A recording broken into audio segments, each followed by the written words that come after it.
And Gary, I woke up with that sense of a bit of a reoccurring nightmare. England fans probably done the same this morning. It just didn't happen again for England, did it? That final hurdle, they couldn't quite go over it. Yeah, I have to say that last night felt like we'd experienced it one time too many. This morning feels just the same. Really disappointed. We've been here before, obviously 3 years ago, where we lost the final, and those lads have been here before. But I suspect this will be a crushing defeat for them, crushing defeat for the manager as well, but also for the fans, because there was that hope that because of obviously the tournament, the way in which it had gone, and we'd saved ourselves with penalties, with last-minute goals. There was a feeling that this would be the time, and it didn't happen. You've got to give credit to Spain. Spain were the better team in the tournament. They were the better team on the night. And you sometimes, at least gain some sort of what would be, I don't know what the word is, to be honest with you, but at least you recognise the team that's won it is the best, and that they've played some fantastic football. And they did again last night. You mentioned some of those players. We saw Jude Bellingham's frustration. He kicked an ice cooler. Jordan Pickford was in tears. John Stones couldn't even watch the Spain celebrations. How do you think they might feel waking up this morning knowing that just another chance has slipped away? And you said it before so many times throughout this tournament, you never know when you're going to get that opportunity again.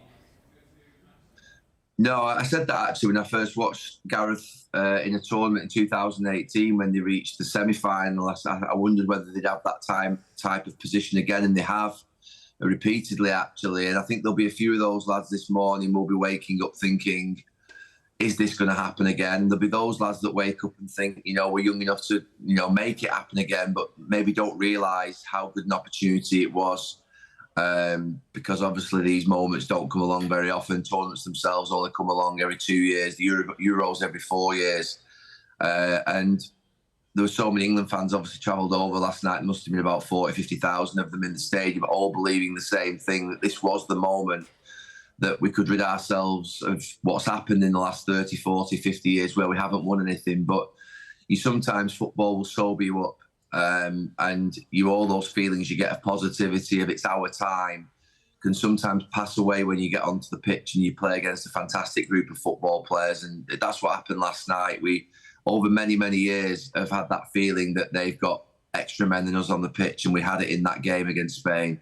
Yeah, I think we all felt that. There was just that sense that maybe, just maybe, we get to witness something special last night. Let's go back to the beginning, if you like, and Southgate's selection, particularly that of the England captain, Harry Kane.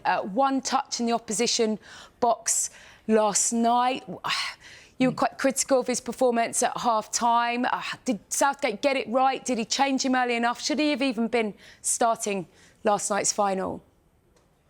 I mean, those questions will continue to be asked, obviously, over the next few weeks. I've said a number of times in this last couple of weeks, whether it'll come out or not, I'm not sure now, because of obviously the fact that they've lost the way in which they have. But I'd be amazed if it doesn't come out in some way that Harry's been carrying some form of injury and patching himself up to get out onto the pitch, because he physically never looked himself during the tournament. And I think everybody could see that.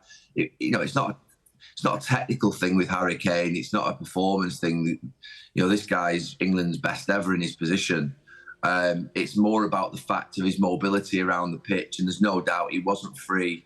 And Gareth took him off relatively early last night, and obviously you're looking at that sort of touch map there of Harry, and that's just not him. But it has been in this tournament, and there will be questions, of course. But Gareth's been loyal. Gareth, over this course of this tournament, has had a plan, he's had a strategy, he's not changed it much.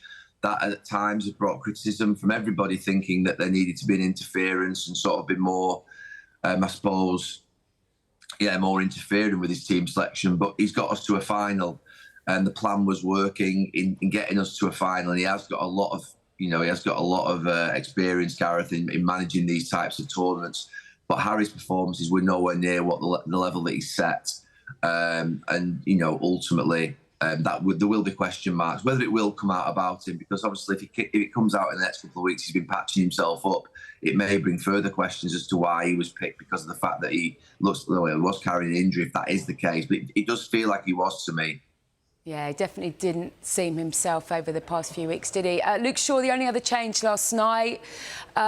Should Gareth have done more in terms of selection? You know, I know we've got to this point, but it's a final, and it's not about losing a final, is it? It's about going out to win. Did he get his selection right? If he had the chance to go out and play that game again tonight, what do you think he might do?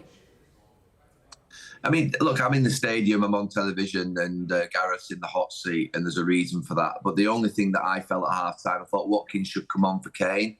I thought Gordon should come on the left, and that Bellingham should get off that left-hand side and go back into central midfield. I just felt that we needed Saka, Gordon and Watkins up top, because we were playing deep, obviously. We weren't playing deep, we were being pushed back deep by a fantastic Spanish team. And when you're playing deep, you have to have a counter-attack. And we were almost like a counter-attack strategy, but without a counter-attack in the team. And that's what I said at half-time. I felt Gordon should come on. Now, that could have been Eze on the left. But I felt that Saka, Gordon and Watkins were the actual right three front players for us to be able to travel from box to box where we were so deep, high up the pitch, and have people who could carry the ball with pace and connect as quickly as possible to that front, to that front man, who would have been Ollie Watkins, obviously. So I think that they're the two changes that I thought would have happened. It didn't take long for him to make the changes, where he brought on Palmer and Watkins. I just felt Palmer could have come on. He's a fantastic player. He scored the goal, but I did feel like we needed pace in wide areas.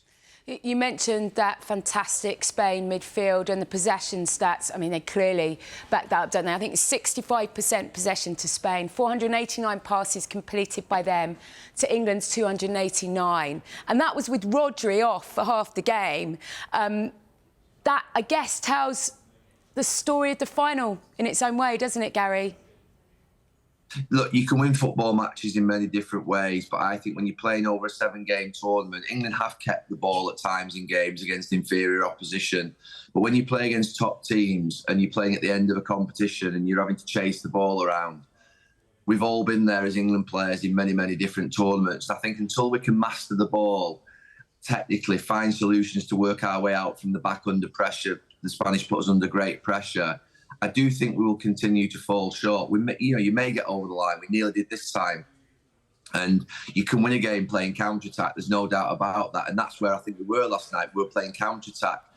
But with Mainu, with Foden, with Palmer, Saka, Kane, Bellingham, all on the pitch, I do believe we've got players who can actually keep the ball and be technically better than we were. And every single player that came and did an interview said that we could have kept the ball better. And I said last night on television that should be the actual title of England's book for the last 30, 40 years, and the one for the future. Because we're going to America to play a World Cup in 2 years' time, and it'll be hot in many of the states that we play in. And if you haven't got the ball, it's hard work, and it wears you out over a tournament with the travelling. If you're basically sort of chasing around the pitch often. And there's no reason now with the technical players that we've got why we can't keep the ball better. People will say that, yeah, we have possession in this tournament, but I'm not counting against some of the teams that we've played against. I'm talking about the very top teams in the biggest moments. I think keeping possession is very important. Last night it became critical to us because we were dead on our feet out on that pitch. The lads couldn't move around and they needed to hold on to the ball, and they couldn't get hold of the ball off the Spanish. You're right, Rodri comes off. Fabian Ruiz was absolutely sensational.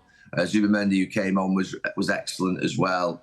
But they have a way of being able to control the game. And I've said this for many years. At Manchester United, when I played at United, we won the odd game with counter-attack. But over the course of a season, we had to control football matches because you just don't want to be without the ball. It's hard work. And England play without the ball in too many big games against too many big opponents.